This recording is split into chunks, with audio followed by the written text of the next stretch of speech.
a few minutes I have to rush to Parliament to make a statement concerning the Supreme Court ruling and the condition of Colonel Kizza Besigye.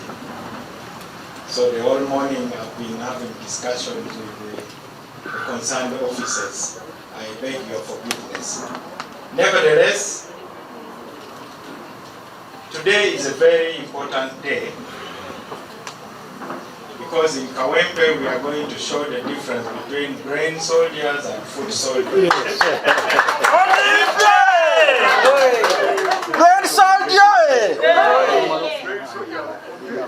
But more importantly, this country is hurting. Uganda. This country needs healing. We need reconciliation. And we must do our best to start by reconciling our own party. I have always been for reconciliation. Let me remind some of you of the divisions we had some time back, specifically with the then Vice President for Buganda of DP, the Honorable Nnrm. It was this gentleman, Henry Kasacha, who organized the meeting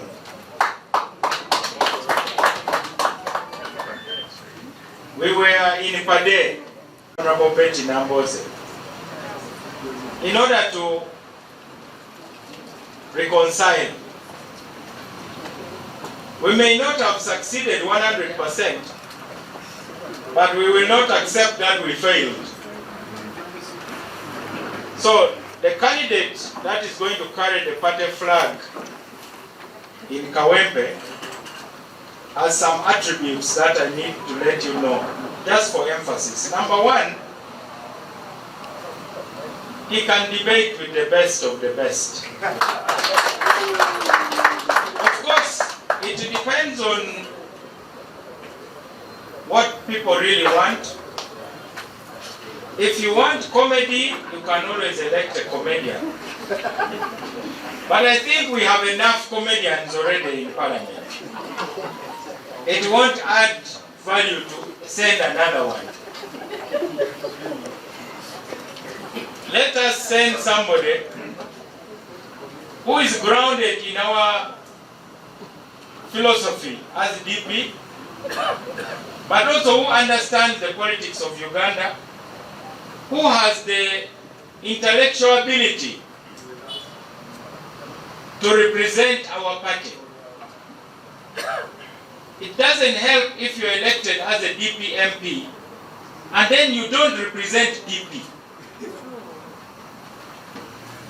An MP is a representative. It means you represent in your words and your deeds. So he is going as a representative of the Democratic Party. He's very highly educated. He has trained very many leaders from all political parties. He's a recognized consultant. He is a solid patriot, loves the community from where he comes, namely the Kingdom of Buganda, which he has served even up to the level of being a member of the Rukiko, which is the parliament of the Kingdom of Buganda.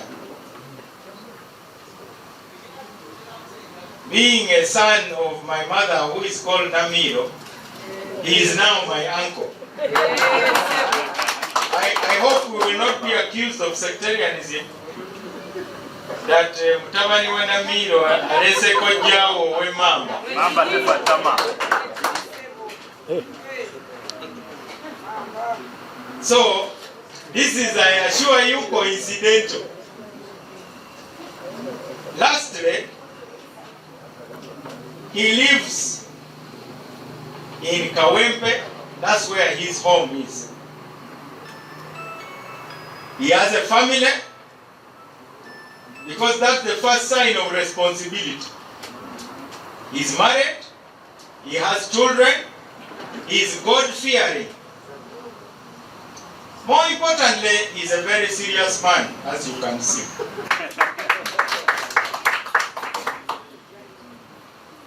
So we do believe that together with him, we will be able to send a message about how to design a better future for Uganda. I think he has the ability. I also believe that he is accepting to take the party flag. We'll give him an additional platform to continue doing the work of reconciliation within the party. As you know, a candidate of DP and a member of parliament of DP automatically becomes a member of the National Council. So from the moment he gets nominated, he will join the second highest organ of the party, where he can influence the direction of the party. I want to assure you, Owekitiibwa Henry Kasacha, that our party is a democratic party. I know there has been a lot of noise about the processes we went through to arrive at a candidate. But DP has a constitution. We use it to make decisions. DP has traditions. DP also uses reason. Those are the three things we use when we are making a decision. The first is our constitution, the second is our tradition, and the third is reason. The choice of this candidate reminds me of the time that we had to choose between Ojok Molozi and Haji Sebagala for the seat of Nakawa. 1980. That was for the 1980 elections. Sometimes people reduce discussions to the lowest common denominator. Others were saying, Ojok Molozi is from Acholi, why is he coming to contest in Nakawa? Forgetting that he's going to the National Assembly. People were talking a lot of trash. Eventually, the leaders under Dr. Semogele had to make a decision using the three parameters. The DP constitution, which gives discretion to the executive. Number two, the traditions of the party of always bringing quality. And number three, using reason. As you carry the DP flag, walk with your head high. Uganda is here, and some of us know where it is going. But some people are pretending that they do not know where this country is going. We are confident that DP will continue to play a very important role in the affairs of this country. Actually, you don't need to be an MP, but Parliament needs you. Parliament needs somebody like you. We need somebody who can stand up and explain matters from a point of view of knowledge. Those are the many considerations. I am happy that Mr. Katamba is here, who was one of the candidates who sought the ticket.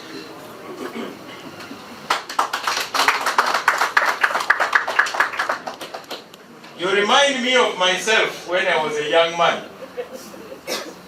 Never let anybody pour cold water on your ambition.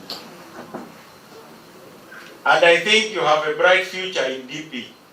There are many people who thought they had a bright future in other parties, but they have found that actually there was no light at the end of the tunnel. Instead, there was more tunnel at the end of the light.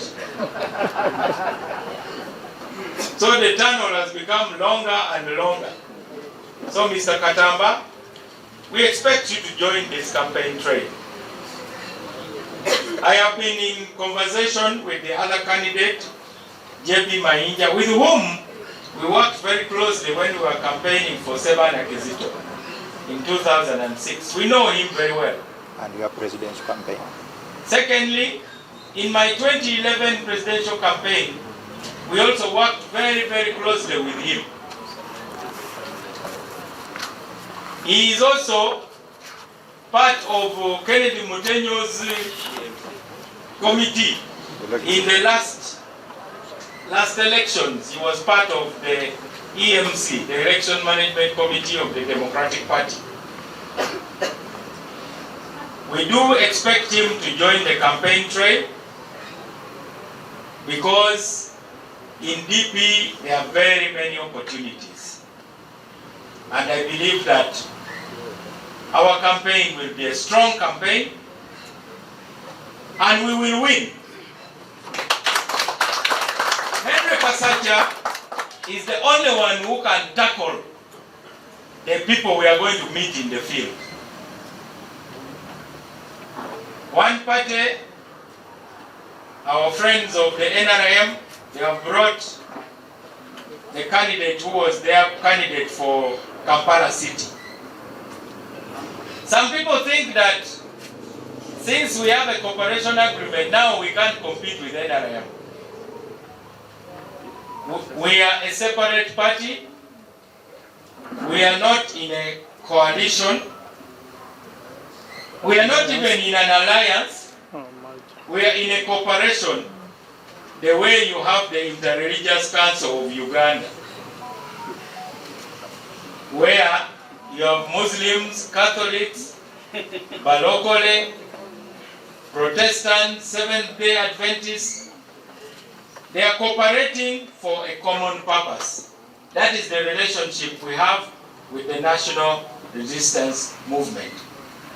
As a matter of fact, I will request them to ask their candidate to step down for Henry Kasaja. Whether it happens or not is another matter. We believe that Henry is the best in the field. The other candidate for a long time was our national legal advisor. He is now a flag bearer of the National Unity Platform. That is his choice. So, Mwami Kasaja, tukwaniriza Olutalo luno, bulijjo obadde naffe, osomesa ffenna ebyobufuzi, oli consultant, wasoma, ensonga ozitegeera, olimu ensimbu, olina empisa, owangaalidde mu byabufuzi, n'emmengo bakusaamu ekitiibwa kubanga ne mu lukiiko mw'olinga mmemba, kyenvudde nkuyita ow'ekitiibwa. Bino ebintu byonna bituwa amaanyi. Tegwosinga mu bonna. Abalala bayinza okuba balungi naye nga gwosinga. Gwogenda otukiikirira, tujja kubeera naawe mu lutabaalo luno. Tulina bannaffe aba Nnrm balina candidate, ndowooza ne FDC waliwo gwe balonze.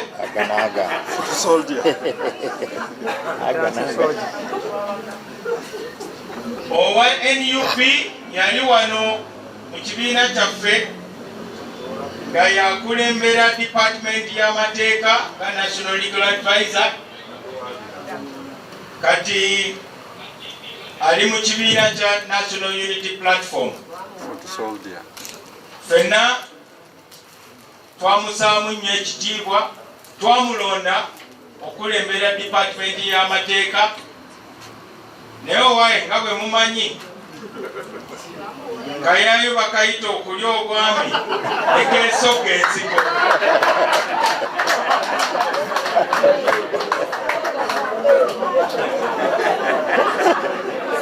Ate tunakikolera ki? Tetulina kyakukikolera. Kano akalulu tekajja kuba kangu, naye naffe tetuli bangu.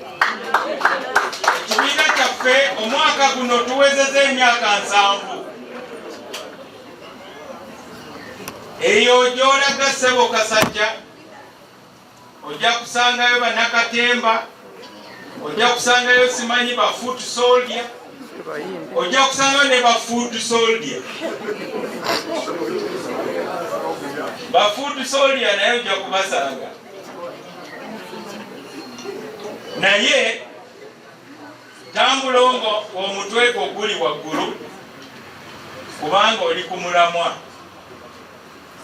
N'olwekyo mu linnya lya abo abansooka mu kifo kino nga Ssenkagale wa DP, mu linnya lya pulezidenti waffe omuberyeberye Engineer Joseph Kasolo, mu linnya lya pulezidenti waffe owookubiri Oweekitiibwa Matayo Mugwanya, mu linnya lya pulezidenti waffe owookusatu Right Honorable eyaliko Prime Minister owa Uganda eyasookera ddala Saabalamuzi Benedicto Kiwanuka Mugomba Kajimu atalina malaalo, mu linnya lya pulezidenti waffe owookuna Dr. Paul Kawanga Semwogerere, era mu linnya lya pulezidenti bwe naddira mu bigere Oweekitiibwa Dr. John Sebaana Kizito eyeebase Kalule e Bulemeezi, ne mu linnya lyange Zakyakutte Ekasi akamba akawaase akatagwako masanda kukwasa enkumbi eno.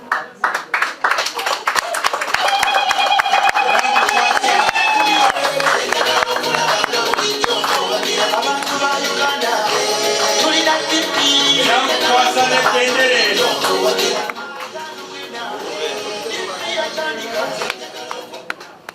Tejja kukomawo nga tewangudde.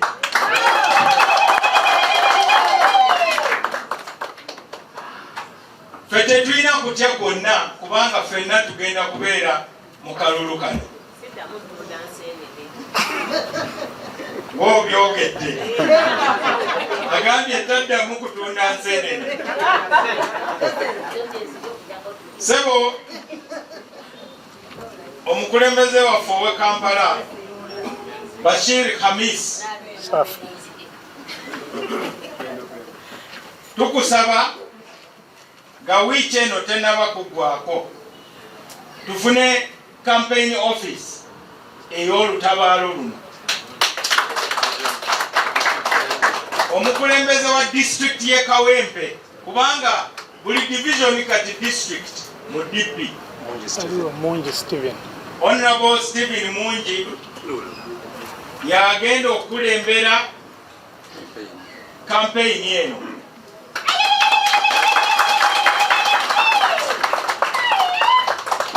Kawempe North erina wards 12 ndowooza. Parish. 9. Then what ward is A and B and okay. Parishes mwenda. tugenda kukola kyonna ekisoboka okulaba nga kampeyini eno ejjukiza bannakampala kyekibiina kya DP kyokka kyekisobola okubalwanirira. Naye nga bwe baba nga baagala abababuzaabuza bangi nnyo era bamanyi ne gye bali, bamanyi addresses zaabwe. Naye okulwana entalo zennyini weetaaga omuntu wa Democratic Party. Tuve mu bino ebyokubuzaabuza abalonzi. Uganda gyeraga yeetaaga omuntu asobola okutuula ku mmeeza ng'ensonga zitegeera ate nga tatya. Kati mwami Kasajja ne bw'omulaba olowooza waliwo atagenda kumusaamu kitiibwa? Kaabe Prime Minister, kaabe Leader of Opposition, kaabaani, kaabe President w'eggwanga, kubanga asomesezza buli munnabyabufuzi mu Uganda muno. Tujja kubeera naawe, sente tujja zinoonya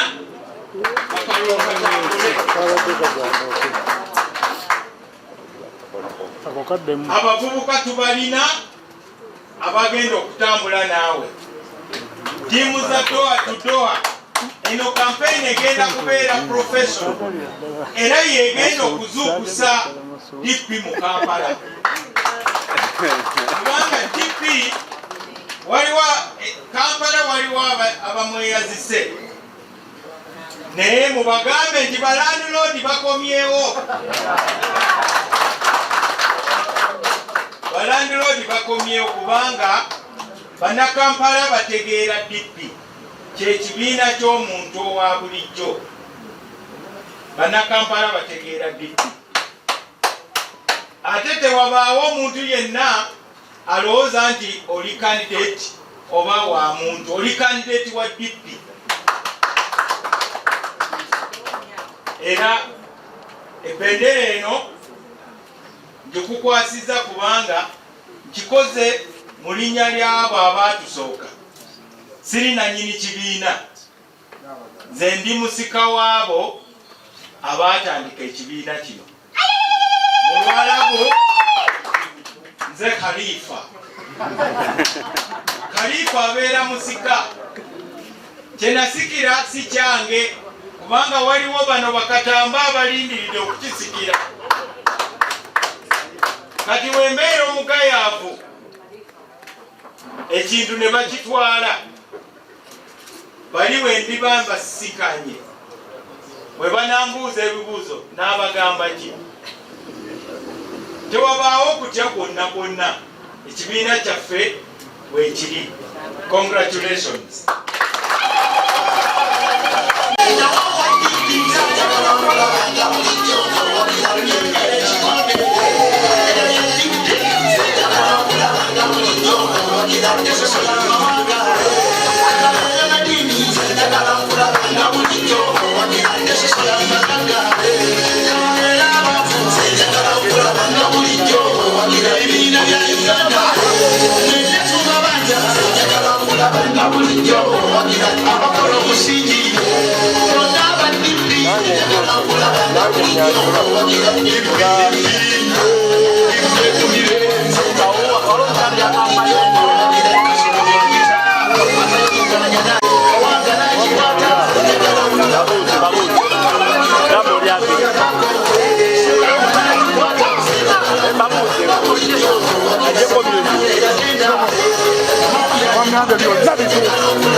We are going to give the media 3 opportunities to ask our candidate questions. 5. And then we go home.